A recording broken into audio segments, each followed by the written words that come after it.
ओम नमः शिवाय। कैसे हैं आप सभी लोग। देखिए, प्रदोष का दिन और कनेर के फूल का उपाय जो दो जगह पर समर्पित करने के बारे में पूज्य गुरुजी ने कहा था। और जब कोई प्रदोष सोमवार की प्रदोष पड़ जाए तो इसी उपाय का आपको 100 गुना फल प्राप्त होता है। गुरुदेव ने जब कथा में इस उपाय को बताया था तब उन्होंने इसको कोई साधारण उपाय नहीं, कई बार हम लोग गलती करते हैं कि किस तरीके से कनेर के फूल को और धतूरे के फूल को शिवलिंग पर समर्पित करने पर आपकी समस्त मनोकामनाएं शिव महापुराण के दौरान कंप्लीट जरूर होती है। विशेष रूप से ध्यान से सुनिएगा, गुरुदेव की कथा से सुनकर और समझकर बहुत आसान भाषा में बताऊंगा। सबसे पहला वाला उपाय किन लोगों को करना है ये चीज ध्यान से सुनिएगा। पहला जो है, अगर आपकी कोई कामना है जो काफी समय से पूरी नहीं हो रही है, कोई हृदय की बात देवादिदेव महादेव जी से कह के करके थक गए लेकिन पूरी नहीं हुई है ना, तो आपको ये वाला उपाय कल के दिन प्रदोष के दिन आपको जरूर करना है। देखिए, इसी वाले उपाय को दो तरीके से किया जाता है, जो भी अवेलेबल हो जाए वैसे आप कर सकते हैं। आपको चाहिए होगा धतूरे का फूल। कितने? 2 धतूरे के फूल चाहिए। और आप कितनी बड़ी गलती करते हैं वो भी मैं आपको बताऊंगा। जब भी आप महादेव जी के मंदिर में जाते हैं फिर आप कहते हैं कि भैया हमारी कामना पूरी नहीं हुई है। हर चीज का एक नियम है, पूरी सृष्टि एक नियम से चल रही है, देवता भी उस नियम को फॉलो करते हैं, तो हमें भी उस नियम को मानना चाहिए। 2 कनेर के फूल आपको चाहिए होंगे, पीले वाले, ठीक है। और 1 लोटा शुद्ध जल अपने घर का लेना है आपको। केवल ये 2 चीजें। सुबह से लेकर शाम तक प्रदोष के दिन आपको पहुंचना होगा देव आदिदेव महादेव जी के मंदिर शिवलिंग के पास में। अब ध्यान से सुनिएगा, यहां पर जब भी कभी भी आप कोई मनोकामना की लिए उपाय करते हो तो उत्तर दिशा की तरफ मुंह करके सबसे पहले 1 लोटा शुद्ध जल देव आदिदेव महादेव जी को समर्पित किया जाता है। ओम नमः शिवाय, श्री शिवाय नमस्तुभ्यम पंचाक्षरी मंत्र या षडाक्षरी मंत्र का स्मरण करते हुए। उसके पश्चात जो आपने 2 धतूरे के फूल लिए हैं ना, उन 2 धतूरे के फूलों को चढ़ाने का क्रम हमेशा ध्यान दीजिएगा। 2 कनेर के फूलों को चढ़ाने का क्रम हमेशा ध्यान दीजिएगा। ये जो 2 धतूरे के फूल हैं, 2 कनेर के फूल हैं, ये सिर्फ और सिर्फ 2 स्थानों पर समर्पित होते हैं। एक तो शिवलिंग पर और दूसरा माता अशोक सुंदरी पर। और इनको चढ़ाने का भी एक क्रम होता है महाराज, ध्यान से सुनिएगा। जब आप इस वाले उपाय को कनेर के फूल से करते हैं, ठीक है, तो जो कनेर का पहला फूल है उसे जब आप माता अशोक सुंदरी पर समर्पित करते हैं तब कनेर के फूल का जो पीछे का भाग होता है, कौन सा वाला भाग? ये वाला जो भाग होता है ये शिवलिंग की तरफ रखा जाता है और खिला हुआ भाग जो है वो जलाधारी की तरफ रखा जाता है। कुछ इस तरीके से यह क्रम बताया गया है कनेर के फूल के लिए। और जो दूसरा वाला फूल जो आप समर्पित करोगे शिवलिंग के ठीक ऊपर, जो खिला वाला हिस्सा होगा उसका, वो आपसे विपरीत दिशा में होगा और डंडी रहेगी आपकी तरफ। अगर आप इधर की तरफ खड़े हुए हो तो शिवलिंग पर चढ़ाया गया कनेर का फूल का डंडी आपकी तरफ रहेगी, खिला हुआ भाग आपसे विपरीत दिशा में रहेगा। और जब आप माता अशोक सुंदरी पर समर्पित करते हो अपनी कामना कह करके, तब खिला हुआ भाग जलाधारी के तरफ रहता है और डंडी वाला भाग शिवलिंग के तरफ रहता है। अपनी कामना कह करके 1 से 2 प्रदोष करके देख लीजिएगा, आपकी बड़ी से बड़ी कामना पूरी जरूर होगी। यह तो हो गया पहला वाला उपाय जिसमें आपको कनेर के फूल से। साथ ही साथ अगर आपको कनेर के फूल नहीं मिलते हैं, आपको मिल जाए धतूरे के फूल, तो इस धतूरे का फूल भी सिर्फ 2 स्थानों पर समर्पित होता है। मैंने आपको पहले ही बता दिया, शिवलिंग पर और माता अशोक सुंदरी के स्थान पर, ठीक है। जब ये वाला धतूरे का फूल, अब ध्यान से सुनिएगा, क्रम बदल जाता है।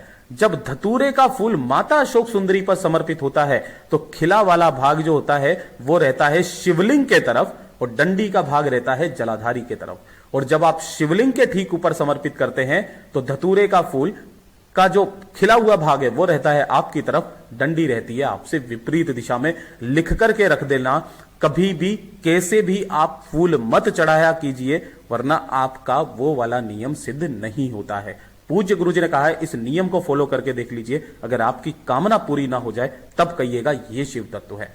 पूज्य गुरुजी का बहुत ही अद्भुत और अचूक उपाय है, जरूर कीजिएगा। अब बात कर लेते हैं दूसरे वाले उपाय की। देखिए, दूसरा वाला जो उपाय है, अगर आपके घर में धन नहीं बढ़ रहा, माता लक्ष्मी जी का वास नहीं है, संपदा में कमी आ रही है, कुटुंब में सुख शांति समृद्धि बिल्कुल भी नहीं है, तो अपने घर की सुख शांति समृद्धि कलेशों को दूर करने के लिए, धन संपदा की वृद्धि की, वैभव की वृद्धि के लिए प्रदोष के दिन इस वाले उपाय को करना मत भूलिएगा। आपको चाहिए होंगी 5 बेलपत्र जो कहीं से भी खंडित टूटी फूटी ना हो, ठीक है।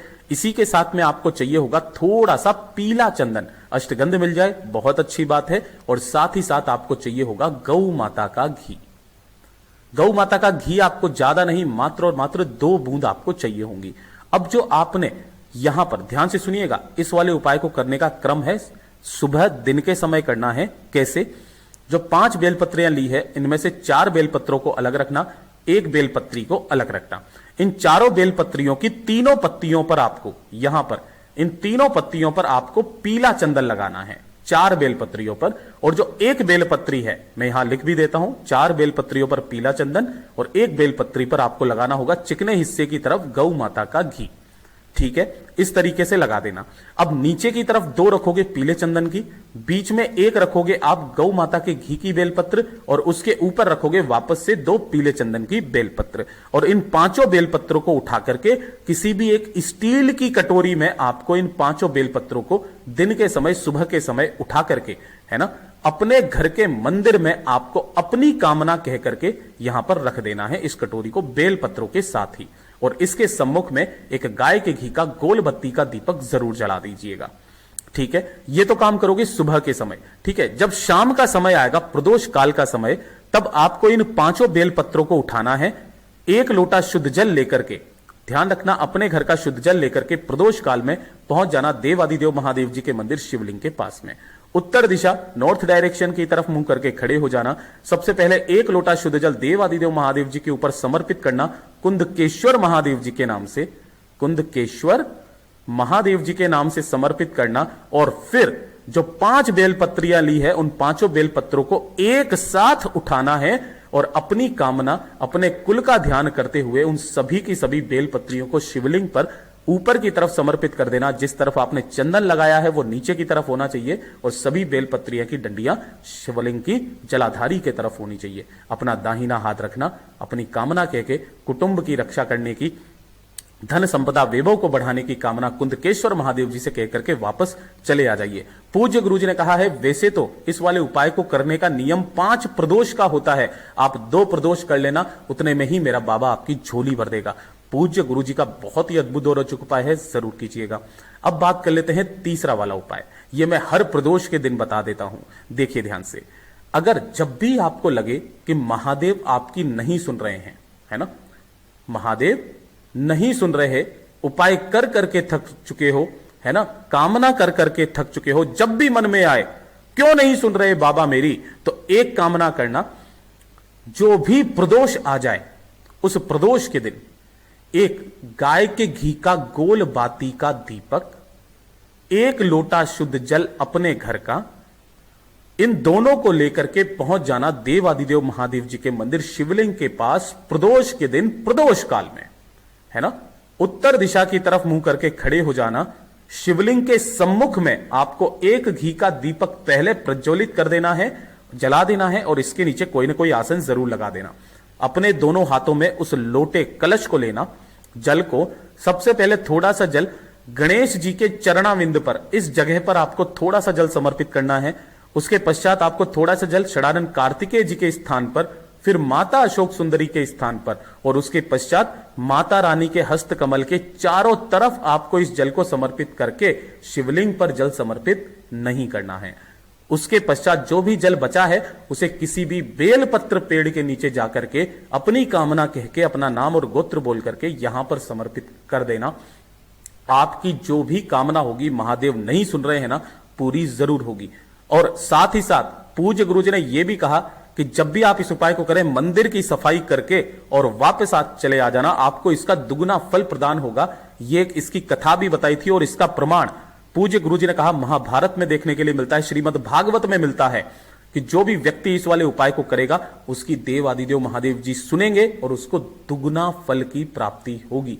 पूज्य गुरु जी के ये सभी उपाय बहुत ही ज्यादा खास और विशेष है, जरूर कीजिएगा। वीडियो अगर पसंद आए तो लाइक जरूर करना, साथ ही साथ चैनल को सब्सक्राइब जरूर कीजिएगा। मैं आपसे मिलता हूं अगले वीडियो में, तब तक के लिए ओम नमः शिवाय, जय महाकाल, जय शिव शंकर, श्री शिवाय नमस्तुभ्यम।